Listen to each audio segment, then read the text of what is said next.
آج کسی سے اگر کہا جائے نا کوئی پریشان آ جائے، بھائی آپ کیوں پریشان ہیں، آپ لا الہ الا اللہ پڑھا کریں، تو وہ پتہ کیا کہتا ہے، میری جان نکل رہی ہے اور تم کہہ رہے ہو کہ لا الہ الا اللہ پڑھو۔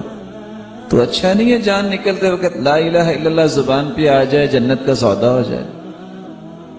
اگر نکل بھی رہی ہے تو نکلنے دو، لا الہ الا اللہ پڑھ کے نکالو۔ افضل الذکر لا الہ الا اللہ، سب سے افضل ذکر لا الہ الا اللہ ہے۔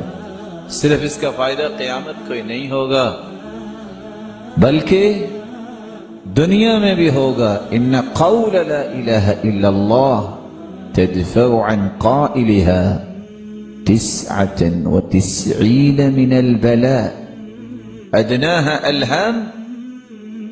کثرت سے لا الہ الا اللہ کہنے والے سے رب تعالی 99 بلائیں دور کر دیتے ہیں۔ کون سی بلائیں؟ جس دنیا میں رہ رہا ادناها الہم، سب سے چھوٹی بلا غم ہے۔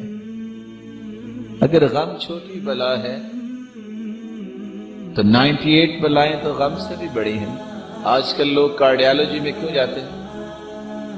غم کی وجہ سے کہ یہ ہارٹ پیشنٹ ہے۔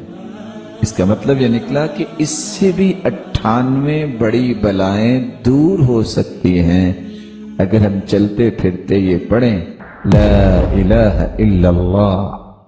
یہ کلمہ کتنا مبارک ہے، یہ کلمہ کتنا پیارا ہے۔ کسی کی زبان پہ اگر جاری ہو جائے موت ہوتے وقت، دخل الجنہ کی خوشخبری آ جاتی ہے کہ یہ شخص جنت میں داخل ہو۔